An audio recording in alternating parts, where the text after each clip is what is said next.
What's going on, y'all? Machiavelli Mills TV. I hit the like button, hit the subscribe button. Is there trouble brewing in the FS1 Undisputed Paradise already?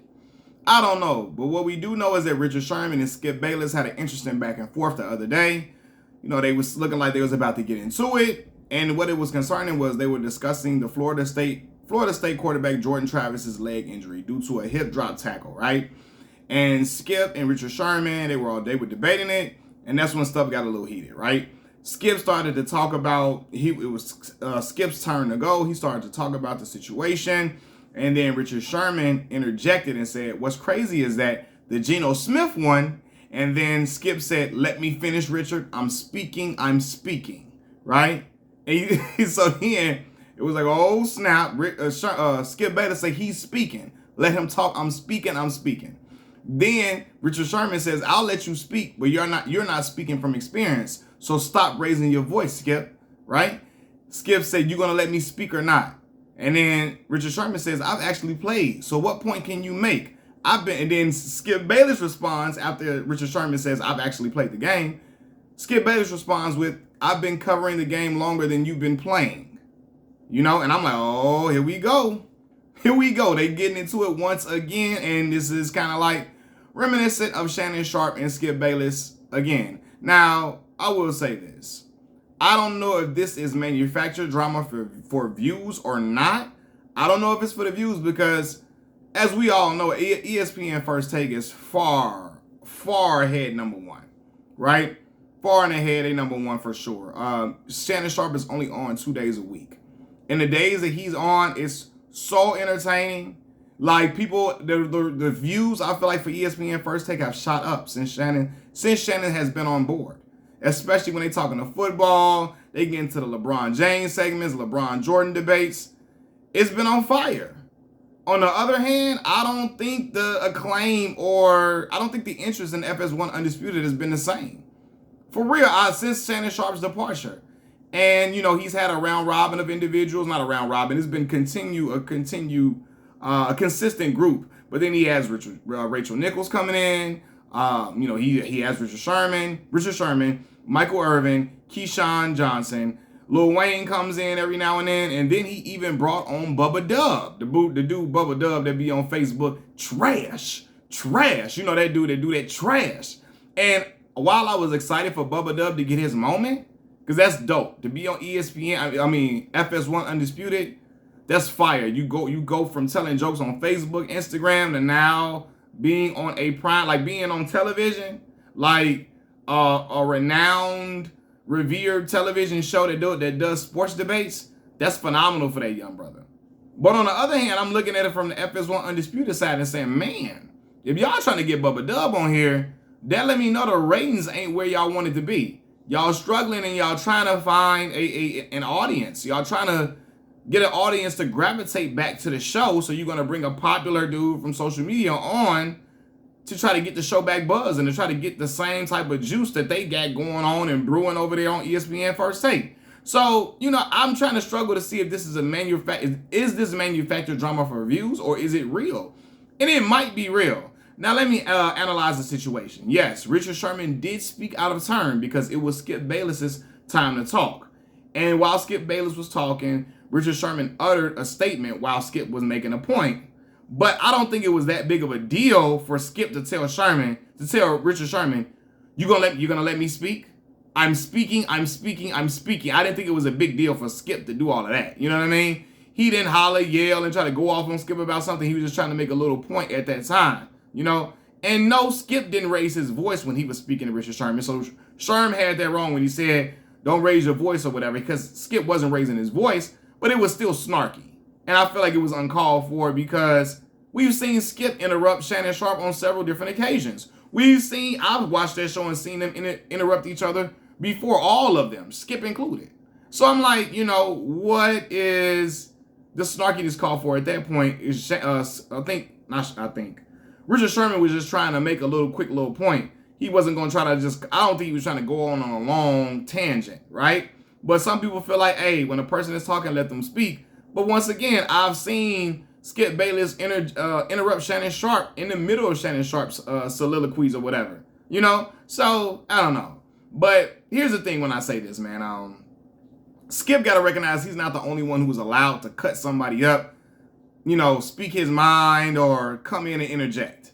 And if he thinks that, Skip gonna need his own show. He gonna have to go to his podcast permanently.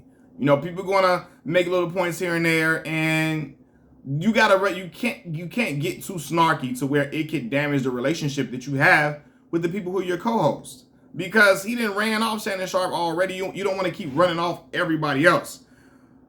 Listen, a lot of people hate Skip. I'm not a person who hates Skip. I'm a big fan of LeBron James. Skip has been LeBron James' #1 critic. I don't really take that the hard way because I know Skip.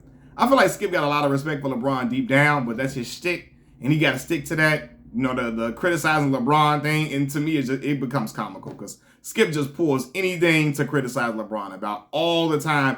Even in the moments where he's won championships, he's criticized LeBron after the win. So I don't take that. I don't take that like hard or any type of way. I mean, that's not a thing that really grinds my gears when people say. I don't really. It is what it is, right? But Skip got to He got to understand and recognize that you got to watch how you talk to your co-hosts. You got to be pleasant to them. Because you're going to run people off. And I think Skip is starting to realize that Shannon had a lot more patience than a lot of other people do. You know what I mean? Shannon was patient with him. A lot of other people are not going to be that patient, especially some of the younger guys who are already high-strung themselves. Richard Sherman is a high-strung individual at times, right? He's very opinionated. He's very vocal, and he's bullheaded on some of his stances. So, he gonna give Skip pushback. And it's a way to do that professionally without it getting too snarky, and you got to be careful of that. I will say this, man, while I'm talking about FS1 Undisputed and really it's seeming like they're trying to find their grounding, trying to find their niche, they're trying to find what works for them right now. On the contrary, on the other hand, Shannon Sharp seems to be having more fun and he's exhibiting more brotherhood than I've ever seen on ESPN First Take. I've heard Shannon Sharp Shannon Sharp and Stephen A. Smith refer to each other as my brother, right? Like, look what Stephen A. Smith did. Shannon Sharp came on. They're both HBCU alums. Had a show at Shannon Sharp's alma mater, the HBCU Savannah State University. Then they went to Stephen A. Smith's alma mater, which is a HBCU, Winston-Salem State University.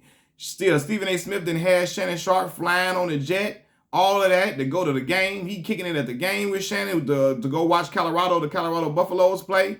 They seem to be just gelling well. You know what I mean? Then Shannon got his own podcast, has been doing major numbers, has continued to do major numbers.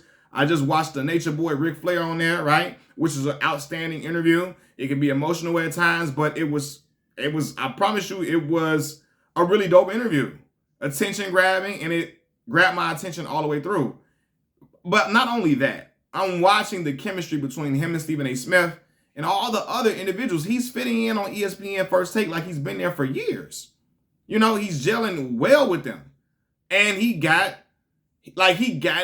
ESPN First Take riding high in the ratings, him and Stephen A. both. So, and they're doing so well, you got people, the fans, screaming for Shannon Sharp to come on more often. They like, listen, don't just give us 2 days a week on TV with this show. Give us a whole week. Some people saying at least give us 3 days because they want to see what Shannon Sharp has to say after certain games, after the Lakers games or whatever. And LeBron, and they not always playing on Monday.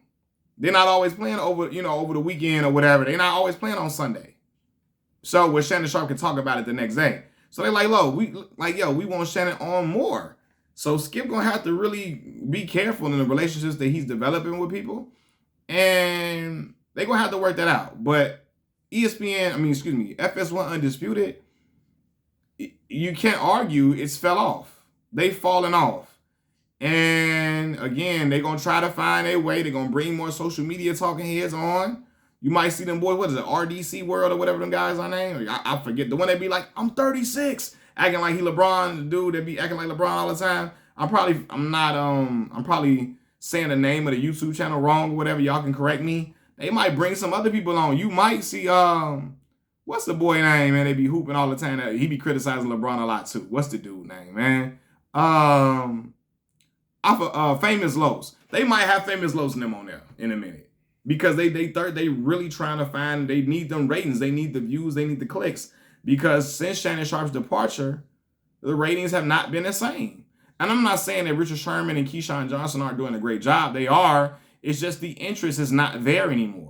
And even Lil Wayne ain't gonna drive the interest up. But like I told y'all, I ain't watched Wayne like that on there recently, but he used to be on there sounding half dead, like he's about to croak in a minute. He just sounded like he was just full of lean. I've seen clips. I think he sounds better now. You know what I mean? Than what he used to be sounding on there. A little bit more lively, more spirited, more energetic, but it still ain't helping the views. Wayne ain't on there every day, so they're gonna have to figure out a way to get that show back cracking. Cause I promise y'all, I don't be checking for Undisputed like that anymore. I'm just looking for First Take, you know, and really cause Shannon over there. Cause when Shannon was on Undisputed, I was watching Undisputed more. I don't know, man. Shannon, the way Shannon argues and certain points he makes, he is made for television. He's an individual who he belongs on TV, whether it's telling jokes, telling stories, interviewing people, whether it's, I don't know, goddamn talking about nutrition. He is made for television with the stories he comes up with, the stories that he has and the way he's able to tell them. He has a gift. And right now, FS1 Undisputed is looking for a gift right now because they need something to make it lively and make it pop. Skip Bayless is an excellent journalist and he's been doing TV longer than anybody, right? But hey, he needs somebody else to help compliment him well to where it's like, yo, we got to see this. That's why you seen him probably call him for Charles Barkley to come on. He knows somebody like Charles Barkley. Skip and Charles will be primetime television. They would get into it, and it'll be what it is, and they'll be over it, right? Because Charles Barkley get into it with Shaq all the time, you know, and it is what it is. Now, Skip and Charles have had a lot of animosity. Charles Barkley have had a lot of animosity with each other. But I think it'll work well for television. Shoot, Skip needs somebody. They're going to bring Charo on there. Remember Charo used to come on on Cold Pizza? The woman Charo with all the plastic surgery. They might have to bring her back on there to try to get it popping. That ain't going to work at all. Right? But, you're going to have to get Nelly back on. Nelly's knowledgeable and he's charismatic. So, they need to help.